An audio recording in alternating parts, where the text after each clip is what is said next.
and welcome back to Spirit Bomb. Today at Spirit School, we're going to be talking about false teachers. Now, what do I mean by false teachers? I mean just that, a false teacher, somebody that's teaching you something that's false.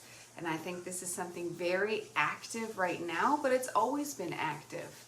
I think it's active in the classroom with your teacher in public school teaching you all kinds of crazy things, but to the teacher also in a Christian school that's teaching very cut off things. Every single teacher is teaching you what they know, what they think is true. And we are just humans. We are nothing special. Now, we can be humans that accumulate a lot of knowledge and do have something to say, but are we always going to be correct? No, and that's okay. The problem comes when we get these type of leaders or teachers that claim that what they're saying is the absolute truth, and you are not to argue with them, or you're being disrespectful, or you don't love the Lord. These things are over. As we wake up, this is what we are waking up into: our own power, our own authority over our lives. Does this mean we get to go be egoic over the ownership of our lives? No, but it does mean that we need to take ownership over the things we're hearing and kind of processing them and filtering them through kind of our own internal meditation system of universal truth, of what we think feels right. But we can't trust ourselves. So let's look here. We have a few quotes that we can look to for some sort of guidance, because one of the main things that brought us truth was the Bible. However, it has some sticky points itself too. I'm not going to pretend to like the sexism, and I think it was a mistake made by the men who wrote it, because back then they were extremely sexist. If it was to be written today, do I think they would contain the same sexist jargon? I don't think so.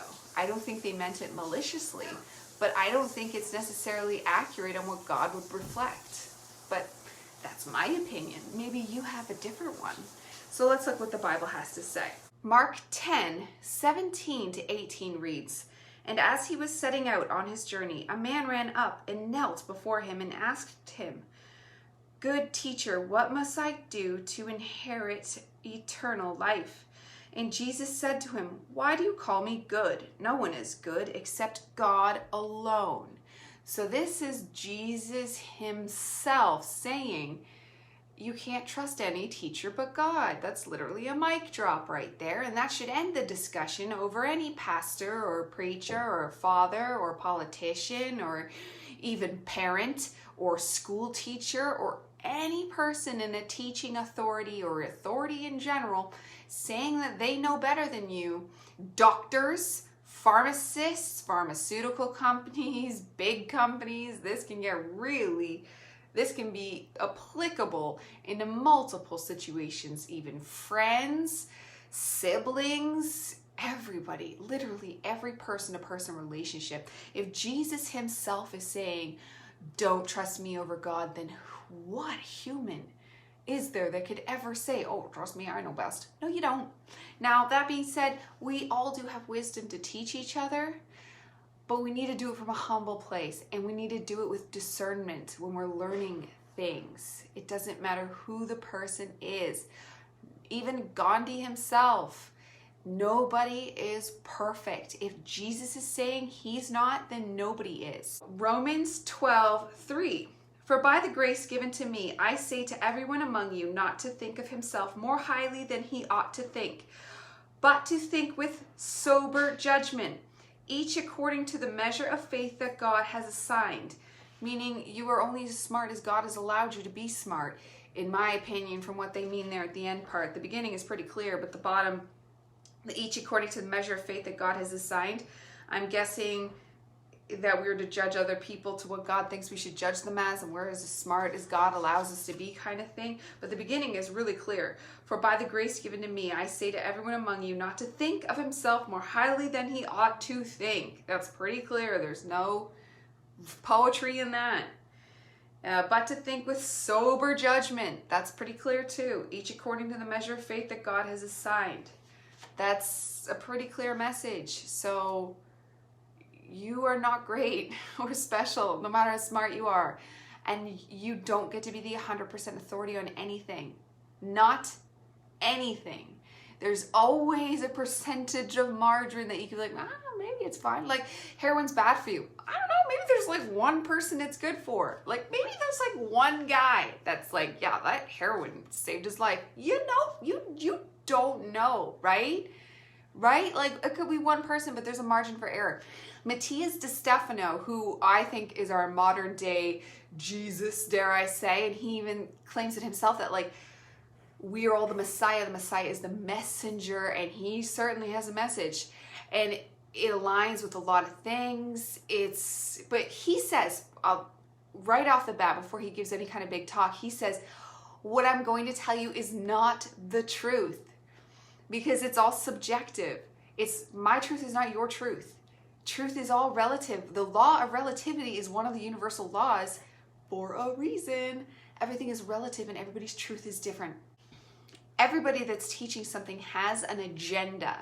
Even if it's for the better good of the world, they still have their own views on what the better results of the world will look like. So everything is biased. Everything is tainted. Everything is coming from almost like an inauthentic, self-serving place.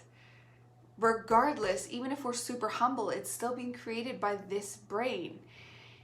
It's something that you just really need to meditate on and think about and trust no one completely, but we do need to trust people's intentions. Like, we can trust that people have our highest good in mind. Like, even if they're a really bad teacher teaching really bad stuff, they might think they're doing a good job, so it doesn't mean they're evil. Next, we have Proverbs 16:5. Everyone who is arrogant in heart is an abomination to the Lord. Be assured he will not go unpunished.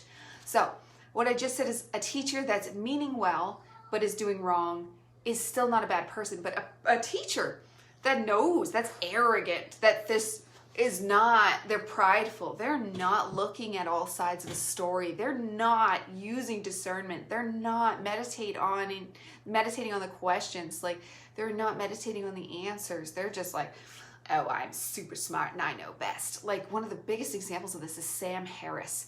Have you ever looked at this guy that's so sure of atheism? And it's just like, you watch him and it's like that episode of South Park where they smell their own farts. Like, for real, dude. Even when I was an atheist, I used to see him because of Jordan Peterson and their things together. And it was like, dude, you sniff your own farts for real. I'm not saying that to be funny, like for real. That guy is like that level of arrogance. And there's lots of other ones out there like him, but he's the one that is just the most mainstream that I've come across. Like, whoa, you are so sure of something that's just a joke. And yeah, you're a smarty pants neuroscientist or something, but now you're just an author of atheism because you studied the brain so you can prove there's no God. No, you can't study a physical thing and prove something doesn't exist that's energy. No.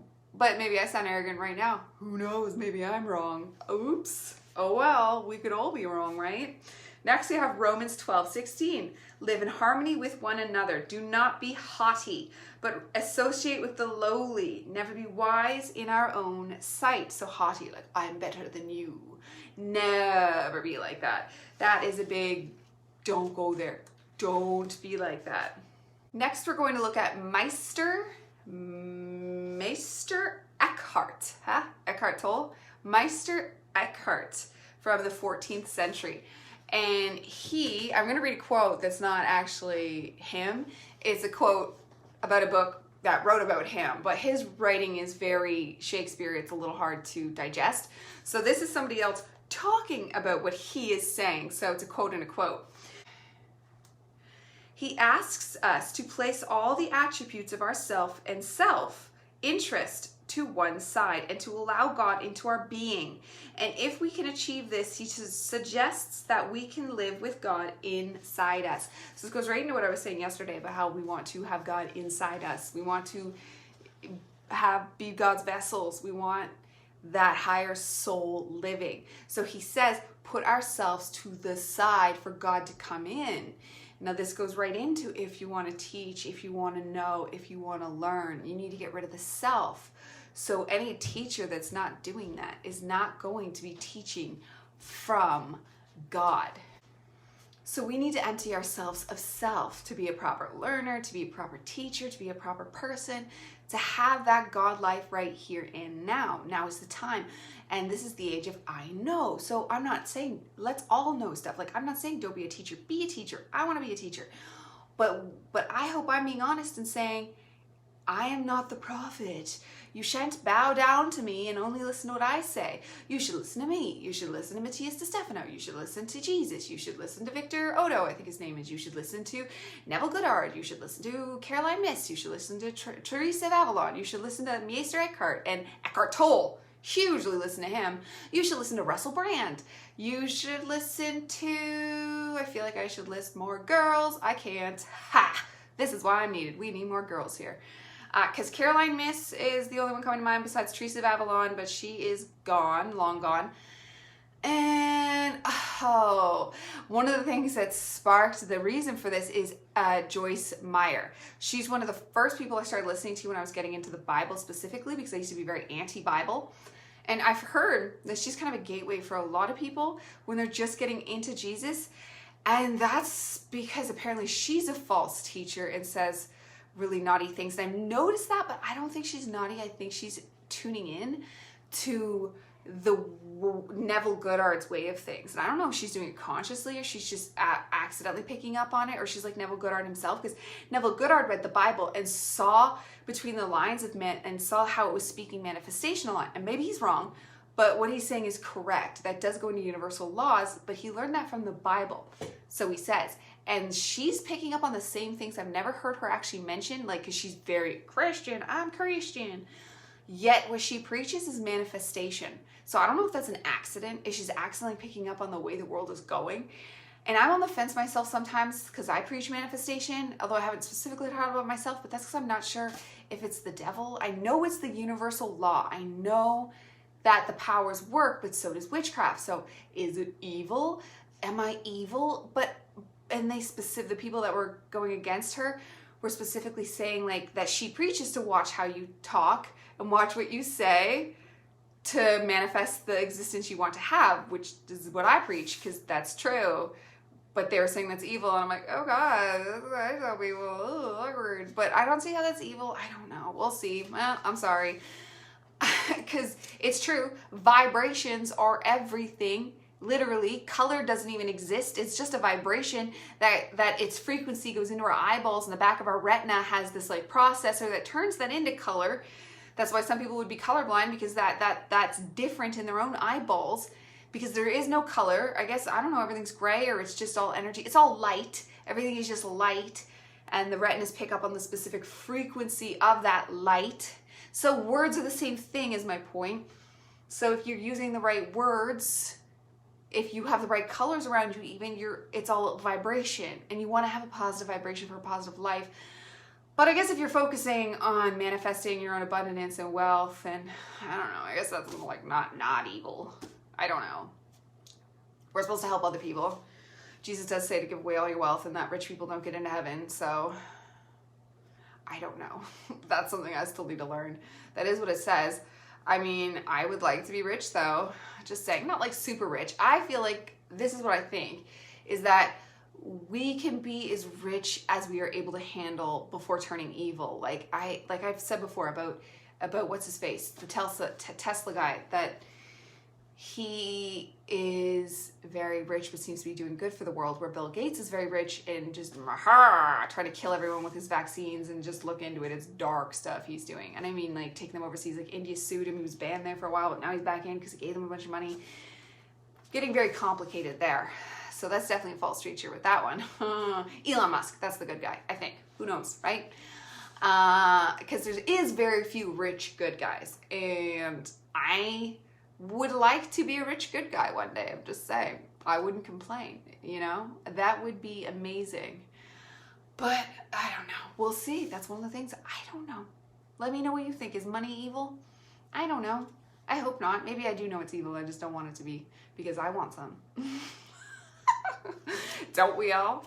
So I'll leave it with that. It is very confusing, I'm not sure, ending, because it really sums up what I was saying, that you can't fully ever trust any teacher ever, because even Jesus himself said, let's end it on that. Let's go. What did he say? He said, "Why do you call me good? No one is good except God himself." Okay? Goodbye for now, people. Spirit